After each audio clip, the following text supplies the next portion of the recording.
अनंतानुबंधी कषाय किसको कहते हैं? अनंतानुबंधी कषाय में शुक्ल लेशा होती है कि नहीं?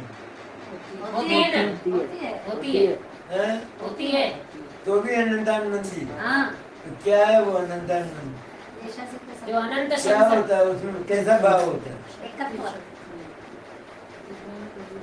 उसमें? मिथ्यात्व रहता है कि नहीं? रहता है।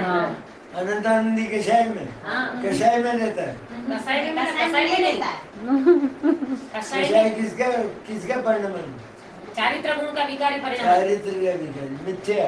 मिथ्या। हाँ, उसमें नहीं रहता। मिथ्या तो उसमें और नहीं। उसके साथ होने पर सम्यक्त नहीं होता। ऐसा होता है ना दुनिया में भी, हाँ। बहुत बात है। तो क्या होता है उसमें? कैसा भाव होता है? एकत्व रूप का परिणाम, एकत्व रूप का भाव होता है। आत्मा को नहीं किसी के मिल जाने पर अति हर्ष आत्मा और किसी चीज को खो जाने पर अति शोक। हाँ, वो तो विकृत इसमें एकरूपता होती है कोई तो नहीं है, आत्मा को नहीं समझ। इसका तो पेपर है मेरा फर्स्ट टाइम। दर्शन में चारित्र मिलेगा। लीनता शक्ति के पीछे प्रकट में उसकी अपेक्षा से वेद नहीं होता। ये पूछना अपेक्षा से नहीं, शक्ति की अपेक्षा से उसमें अनंत क्रोध कहा जाता है ना, अनंत से क्रोध शक्ति है, शक्ति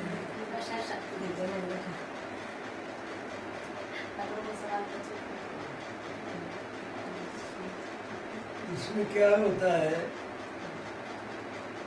कि शुक्ल लेशा हो, शुभ भाव हो, सब हो, कुछ भी हो, तो ऐसा होने पर भी उसमें संयोग और योग में बहुत गहरा हर्ष और बहुत गहरा विषाद होता है। अनंतानंदी, जैसे अभी विवाह का उदाहरण दिया ना मैंने, उसमें आपको बहुत हर्ष होता हुआ दिखाई देता है, पर बहुत गहरा हर्ष है क्या? वो भीतर से आ रहा है, नहीं आ रहा है क्या भीतर? और संयोग है कि नहीं?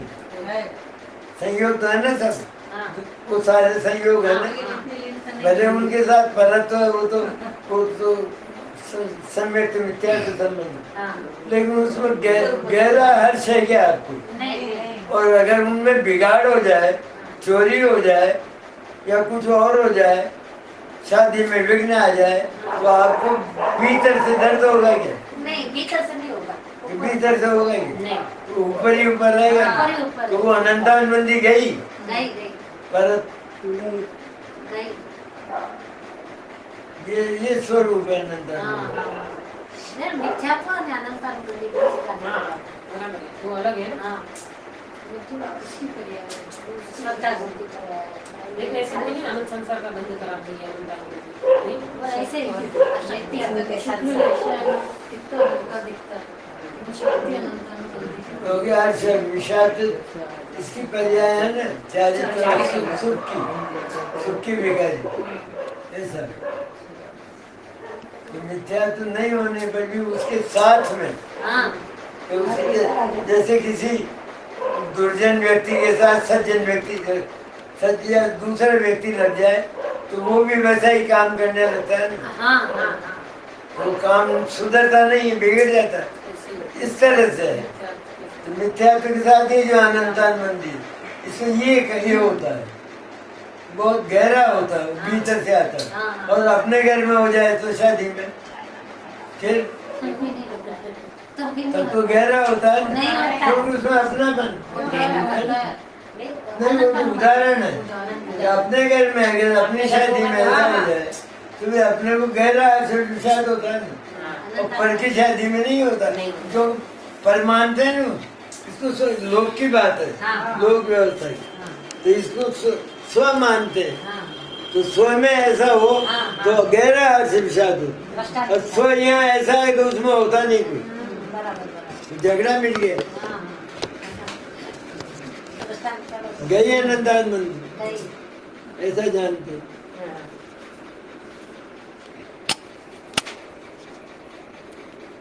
ये अनंतानुबंधी में तीव्र बंध नहीं है, तो शुक्ल दिशा में तो मंद शुभ परिणाम होते हैं, तो कहाँ तीव्रता है? सही बात है।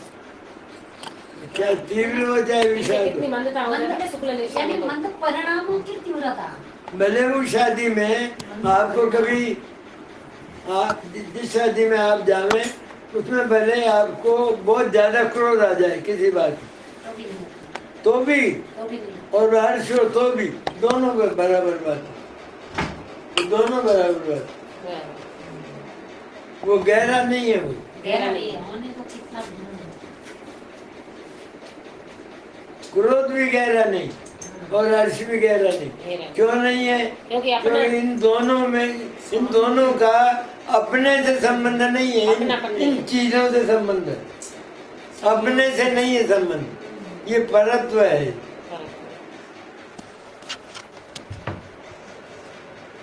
इसलिए नहीं होता। ये बहुत अच्छी बात है, ये गहरी बात है। अपना तो नहीं है ना, अपना तो मिथ्यात्व में गया वो अपना और उसके साथ ही हो, उसके साथ में यानी मिथ्यात्व है अनंतम बंदी वो ये अति सूक्ष्म भेद भी ना रहेंगे, दोनों को क्लियर कर दिया। मिथ्यात्व के साथ वेदन तो ज्ञान की पर्याय है, बराबर, हाँ, वेदन तो ज्ञान की पर्याय हाँ, है। हाँ, तो फिर भी वो हाँ, परत्व नहीं, परत्व मानने के हाँ। कारण उसमें उसकी शक्ति क्षीण हो जाती है, शक्ति क्षीण हो जाती है। उसमें शक्ति नहीं रहती कषाय में। हाँ, परत्व मानने से बराबर, शक्ति क्षीण हो गई तो वो चाहे कैसी दिखाई दे लेकिन वो नहीं हो। शक्ति क्षीण हो गई। जैसे एक माँ है ना, माँ तो अपने 4-5 वर्ष के बच्चे को पीटती है कि वो स्कूल नहीं जा रहा है, अब वो स्कूल भेजना चाहती है तो वो उसको पीटती है और बहुत लाल लाल आंखें कर लेती है, तो उसको क्रोध है क्या? नहीं, मामात्व तो है। गहरा है क्या उसमें? मामा तो ये लोकल ऐसे नहीं, उदाहरण बहुत ही है, लोकल उदाहरण। ये लौकिक उदाहरण है। लोग- क्रोध है क्या उसको? नहीं है। यह हित बुद्धि है, हित बुद्धि है। तो नहीं है ना गहराई क्रोध में। नहीं है। शक्ति क्षीण हो गई है, शक्ति अपनी क्षीण हो गई। अपना तो यहाँ आ गया ना, तो शक्ति जैसे ऐसे क्षीण हो सर्प गई। होता है ना, सर्प, हाँ, तो सर्प की विष की डालें निकाल लेते हैं ये लोग, हाँ, है ना? हाँ। इसके बाद वो फुफकार तो करता है, हाँ, नहीं करता? करता है। करता है ना, वो काट भी लेता है, हाँ। जड़ चढ़ता है, नहीं चढ़ेगा, खत्म हो गया, शक्ति क्षीण हो गई। शक्ति क्षीण हो गई सारी, हाँ, ऐसे।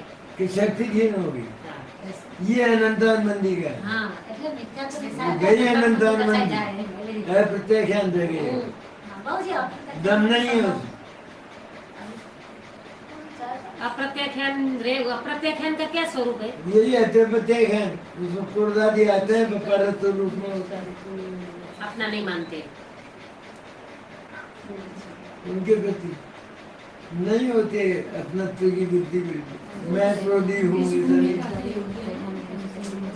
स्वप्न में भी नहीं मानता था, स्वप्न में भी नहीं। उसमें तो व्रत हो जाता है, इतना हो जाता है।